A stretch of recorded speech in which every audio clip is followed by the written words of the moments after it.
Char. Nandito po tayo ngayon sa Tres Marias Tea, Coffee, and Grab. Let's go!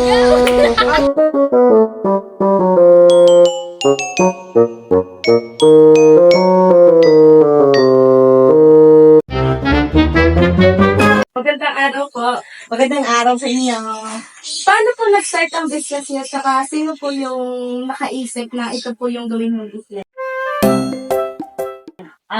Nag-start yung aming business after pandemic. Kasi nung pandemic, nawala ng trabaho yung asawa ko. So parang naisip namin na magtayo na lang ng business. Kasi di ba ng pandemic, ang dami nang namatay, ang dami nang nagkasakit, namalayo sa pamilya. So naisip namin, magtayo na lang tayo ng business para tayo sama-sama. Yun. Parang yun ang pinag-start. Kaya nagbukas kami ng tindahan nito. Isa pa, malapit naman kami sa school. So may market naman. So pag magtatayo kasi ng business, isipin mo muna, sino yung tindahan? Ano yung kailangan mong ilinda na magugustuhan ng mga bata? Kasi mga bata yung nandito. Magkano po ang naging puhunan niyo po bago po kayo mag-start ng business? Kasi itong amin ito is terrace ng aming bahay. So, inaayos din namin siya. Doon sa pagpapagawa, siguro budget din kami ng mga 25,000, gano'n. 25 to 30,000. Plus yung mga business permit, siguro nagre-range na ng mga 60. Pati yung puhunan mo na paninda. Magkano naman po yung mga kinikita niyo po kada buwan? Depende ang kita sa market kasi nga nasa tabi kami ng school. Pag kami pasok, medyo malakas ang income. Siguro palagay mo na ang income mo sa isang buwan ay nasa gross is mga 15,000-20,000, ganun. Tapos pagka ng bakasyon, siyempre wala tayong income. Sarado talaga ang aming tindahan madalas. Pag bakasyon, yung 2 months bakasyon, hindi talaga ako Ano po yung mga challenges na kinaharap mo noon at saka yung ngayon po? Noong bagong open kami, sobrang lakas na aming tindahan kasi pandemic, mga tao hindi nakakalabas ng bahay. So, order lang sila ng order. So, ang lakas talaga ng aming tindahan kasi mga bata naman hindi rin pumapasok. So, malakas din ang aming benta. Noong nagpasok ka na, sabi ko, lalakas ang tindahan. So, hindi pala. Kasi, halos lahat nag-open. So, yung mga tao, nagkalat. So, madalang na yung bumibili kasi yung dating umu-order na nasa bahay lang, lumalabas na. Pumupunta na sila kung saan nila gustong bumili. Tapos yung mga bata naman dito, hindi nakakalabas. Pagpasok na lang sa umaga, nagbubukas ako tanghali pa. Pagpasok na lang sa umaga, diretso na. Tapos sa uwian na. Pag uwian nila, dahil ang dami natin na sa loob ng school, ubos na ang pera. Wala na rin halos dumadaan. So, ang naging way ng income namin, nung una, gano'n, medyo humina talaga. Tapos, nung nagtagal, nakapasok kami ng paninda sa loob ng school. Nakuha ko yung tanghalian ng mga bata. Kami na nagsusupply ng tanghalian ng mga teachers, ng mga bata. Tapos, nagdadala na rin ako ng merienda. So, medyo lumakas naman yung tindahan. So, kahit hindi ang mga bata nakakalabas, may market ako. Kasi ako na yung nagdadala. Hindi na sila pumupunta. Ako na lang yung nagdadala. Ano po dito yung mga product niyo? Tsaka ano po dito yung mga best sellers? Marami kaming product. Halo-halo na ang aming paninda. May milk tea, may shake, may moto. Yun ay mga merienda. May burger, may fries, may fish cake. Tapos may lunch. Marami kaming na-offer sa lunch. Meron kaming siomai rice, chicken fillet rice, pork tapa, tapsilog, chow pan, lahat. Madami.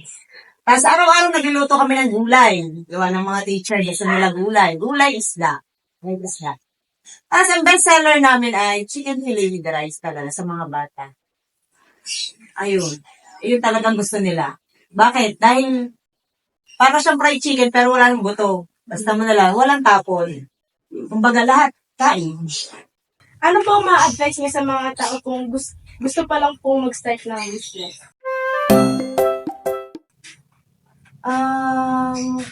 Kasi meron tayong 4-piece na tinatawag eh. Hindi ko lang matandaan yung ano yun. Basta yun ay product, place, price, parang promotion ata yun. Basta yun ay 4-piece. Pag ikaw ay nasa marketing, kasi HRM din ako eh. So, kailangan iisipin mo, bago ka mag-business, kung ano ba yung ititinda mo. Saan ka ba pupwesto? Sino ba yung pagtitindahan mo ng iyong produkto? Ang presyo ba ng iyong titinda ay kaya ng market mo? Yun. Yun lagi ang inyong unang iisipin pagka magtatayo kayo ng isang business. Kasi kung basta lang kayo nagtayo, tulad dito sa Balete, ang dami na nagtatayo ng business. Dahil nagtatayo ng milk tea. Tulad ko, ang milk tea hindi masyado mabili talaga. Ang dami namin na nagtayo ng milk tea, ilan na nagsarado dahil pa rin dumadating. Ibig sabihin sila nag-aaral. Hindi nila pinag-aaralan yung ititinda nila. Hindi nila pinag-aaralan yung pwesto ng kanilang tindahan. Sino ba yung titindahan nila?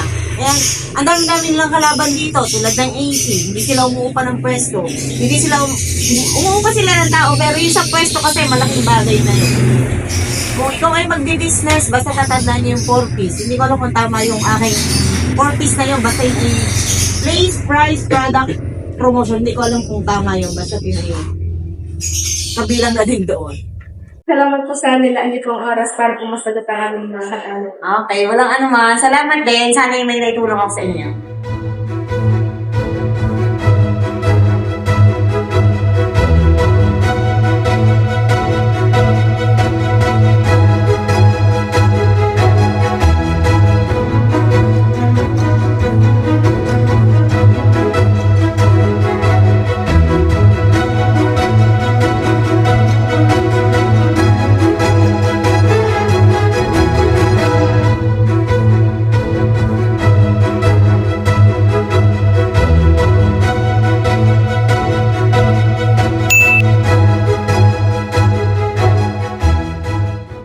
So it's time to taste test! Bomba na!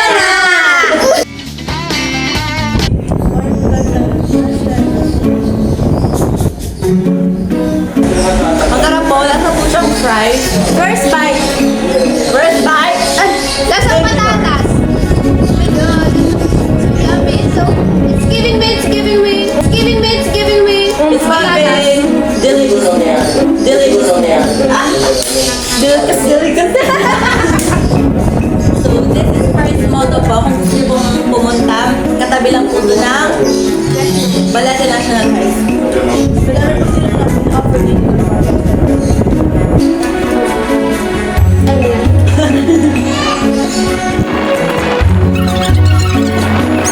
The drinks po. Drinks daw. Wow. Ganon. Hindi ka ganon.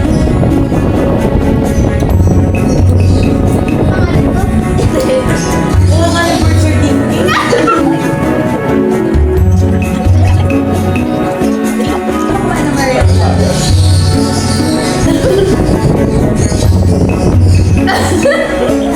So, ayun na po yung food review. And sana po tangkilikin natin ang sariling atin. At take care of yourself. Price mo to!